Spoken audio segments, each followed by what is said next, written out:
Welcome back at tutorial number 11 of the Trainz Model Railway Simulator.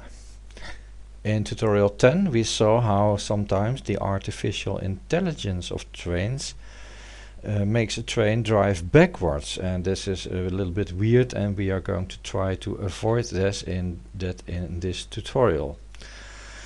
So let's see if we can find a way to avoid a train running backwards. It is I've had many troubles with this let's open up tutorial number 10 and hit edit.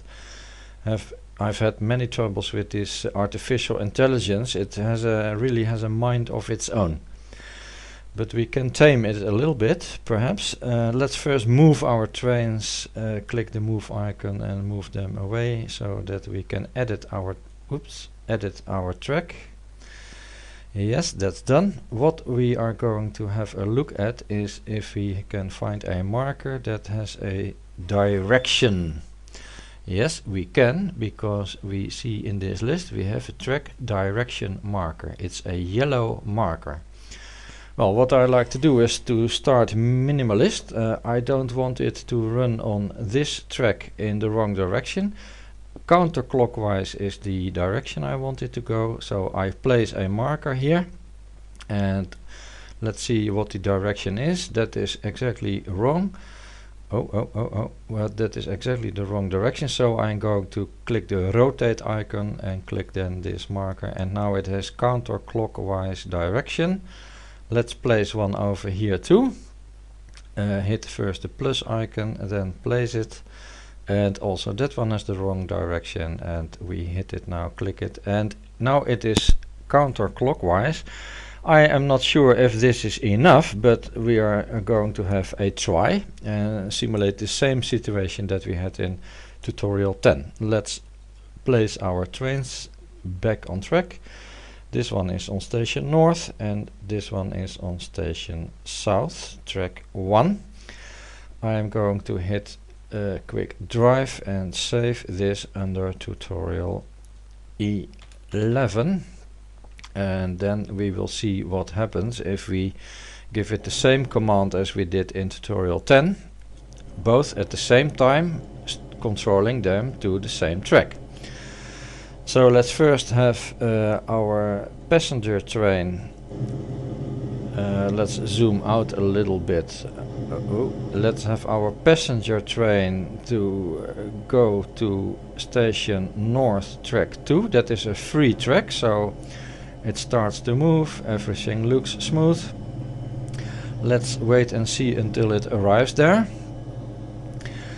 You see how nice the signals change color. That is really interesting.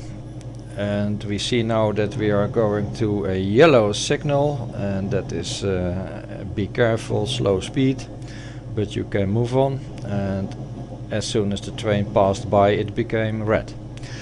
Okay, right now we have a situation that we tried in tutorial 10, that is that if I give them both at the same time a command to go to station south, track 1, that one of them started to run backwards. Well, let's see what happens if I try that again. I give the freight train the command go to south 1, and at the same time I give the passenger train the same command go to south 1, and see what happens. Well, it stays put, so that is positive. And in tutorial 10 it started to drive backwards. So let's have a little look what happens. As soon as this train is past this signal, this could become yellow. Let's see if it does. Okay. Let's zoom out to see where this one is. Okay, it's stopping a little bit early, I think. Maybe it's still too close with that turnout to let this go yellow. Yeah, I think that is happening. So let me give that a little bit a push by hand. Aha, that was enough. Yeah, a little bit more. And you see that the passenger train is now also driving.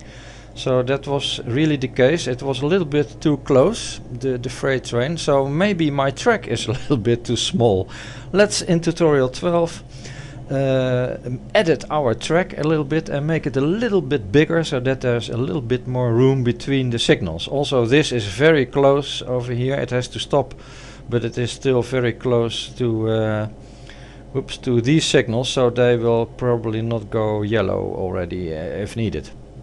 Okay, but anyhow, we avoided that the train was going backwards. So we will see in tutorial 12 if we can make our track a little bit bigger. See you over there.